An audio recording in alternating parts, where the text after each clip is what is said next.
உலகம் முழுவதும் இன்றைக்கு கொண்டாடப்படுகின்ற மே தின அது காரணமாக இருக்கக்கூடிய உலகத்தின் அச்சாணியாக விளங்கக்கூடிய அனைத்து உழைப்பாளர்களுக்கும் தொழிலாளர்கள் தோழர்களுக்கும் எங்களுடைய மே தின வாழ்த்துக்களை நாங்கள் தெரிவித்துக் கொள்கின்றோம். மே தின வாழ்த்து என்று வரும்பொழுது ஒட்டுமொத்தமாக இந்த சமுதாயத்தின் முன்னேற்றத்திற்காக உழைக்கக்கூடியவர்கள், அது தொழிலாளர்களாக இருந்தாலும், பத்திரிகை துறையை சார்ந்திருக்கின்றவர்களாக இருந்தாலும், ஊடகத்துறையை சார்ந்திருக்கின்ற நண்பர்களாக இருந்தாலும், ஒவ்வொருவரும் ஒவ்வொரு விதத்தில் இந்த சமுதாயத்தின் முன்னேற்றத்திற்காக உழைத்து கொண்டிருக்கின்றார்கள். அவர்கள் ஒவ்வொருவருக்கும் எங்களுடைய திருச்சி மாவட்டத்தின் இயக்க தோழர்கள் சார்பாக மாண்புமிகு தமிழ்நாட்டு முதலமைச்சருடைய வழியில் நின்று எங்களுடைய தொழிலாளர் தின வாழ்த்துக்களை, மே தின வாழ்த்துக்களை நாங்கள் தெரிவித்துக் கொள்கின்றோம். மத்திய அரசு ஜாதிவாரி கணக்கெடுப்பு நடக்குது, தமிழக அரசு இப்போ தான் சொல்லியிருக்காங்க, தமிழ்நாட்டு முதலமைச்சரும் சொல்லியிருக்காங்க. 19 எப்போ ஆரம்பிக்குது எப்போ முடியுதுன்னு கூட சொல்லாமல் ஒரு அறிவிப்பை கொடுத்துருக்கிறாரு. உங்களுக்கே தெரியும், பீகாருக்கு அடுத்தது தேர்தல் வர இருக்கின்றது, 5 மாநில தேர்தல் வர இருக்கின்றது. இனி அந்த தேர்தல் காலம் வரும்போது இந்த மாதிரியான பல விதமான அறிவிப்புகளை நம்ம அவங்கள்ட்ட எதிர்பார்க்கலாம். அறிவிப்பாக இருந்துவிடக்கூடாது, அதை நடைமுறைப்படுத்துகின்ற விதத்தில் அது செயல்படுத்த வேண்டும். அப்படி வரும்போது கண்டிப்பாக தமிழ்நாட்டு முதலமைச்சர் என்றைக்குமே அதுக்கு தயாராக இருக்கிறார். பள்ளிகள் திறப்பு கொஞ்சம் தள்ளி போக வாய்ப்பு இருக்கு.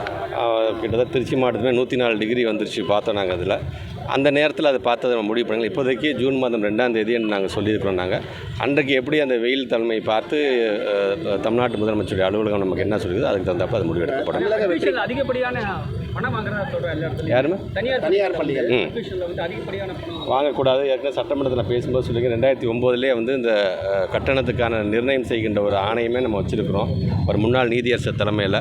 அதனால் அந்த நீதியரசர் தலைமையில் இருக்க அந்த கமிட்டி என்ன சொல்லுதுன்னா, நாங்கள் நிர்ணயிக்கிறதை காட்டிலும் எந்த பள்ளிக்கூடமாவது தனியார் பள்ளிக்கூடம் அதிகமாக வாங்குதுன்னு சொன்னால் கண்டிப்பாக கடும் நடவடிக்கை எடுக்கப்படும் என்பதை நாங்கள் சொல்லியிருக்கோம். அதை தான் மீண்டும் நான் வலியுறுத்தினோம். தமிழக வெற்றி கழகம் வந்து என்ன சொல்லியிருக்காங்கன்னா, எதிர்கட்சியாக கூட உட்கார முடியாது 26 திமுகன்னு சொல்லியிருக்காங்க. அது அவங்களுடைய எண்ணம். கட்சி ஆரம்பிச்சிட்டாரு, எதை சொல்லணும்னு வரும், அதனால் அவர் சொல்கிறத தான் நான் பார்க்குறேன். தேசிய கல்விக் கொள்கை மற்ற மாநிலத்திலலாம் வந்து சிறப்பாக எடுத்துக்கிறாங்க, தமிழ்நாடு தான் தடையாக இருக்குன்னு வந்து நிதியமைச்சர் நிர்மலா சீதாராமன் சொல்லியிருக்காங்க. பொதுவாக வந்து நமக்கான கொள்கை என்று வரும்போது தேசிய கல்விக் கொள்கைங்கிறது வெறும்னா ஒரு மொழி சார்ந்தது மட்டும் இல்லாமல் அது இன்னும் நிறைய சரத்துகள் இருக்குது. பிள்ளைங்களை வந்து இடைநிற்றலே இல்லாத ஒரு மாநிலமாக இன்றைக்கி நம்ம இருக்கோம் பார்த்தீங்களா, அந்த இடைநிற்றலை அதிகப்படுத்தக்கூடிய அந்த வேலையை தான் அவங்க செய்ய போகிறார்கள். ஆக அந்த மாதிரி பிஞ்சு குழந்தைங்கள் கூட அந்த பயத்தை கொடுக்காத வண்ணம் ஒரு ஆர்டி ஆக்ட் அப்படிங்கிறத 1 to 8 வந்து ஆல் பாஸ் போயிட்டு 9th 10th நம்ம எவாலுவேஷன் ஆரம்பிக்கிறோம்.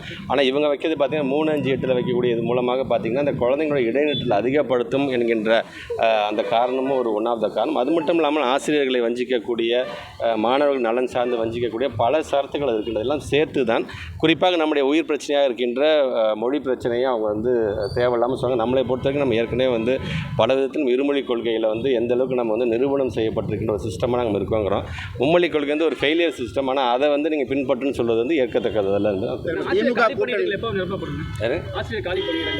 வழக்குகள் வந்துருச்சுன்னா மிக விரைவாக கிட்டத்தட்ட ஒரு செகண்டரி கிரேட் டீச்சர்ஸ் அண்ட் பிடி டீச்சர்ஸ் எல்லாம் சேர்ந்து கிட்டத்தட்ட ஒரு 6000 பேருக்கு நீங்கள் எப்படி காத்துட்ருக்கீங்களோ அதே மாதிரி நாங்களும் நீதிமன்ற தீர்ப்புக்காக காத்துட்ருக்கிறோம். வந்த உடனே கண்டிப்பாக அது நிரப்பப்படும். கூட்டணியில் மேலும் பல கட்சிகள் இணைய வாய்ப்பு இருக்கா? இல்லை, தமிழ்நாட்டு முதலமைச்சர் தலைமை கழகம் சேர்ந்து எடுக்க வேண்டிய முடிவு. செய்திகளை உடனுக்குடன் தெரிந்து கொள்ள கீழ்கண்ட கேபிள் மற்றும் டிடிஹெச் நெட்வொர்க்குகளில் எம்நாடு செய்தி தொலைக்காட்சியை காணுங்கள்.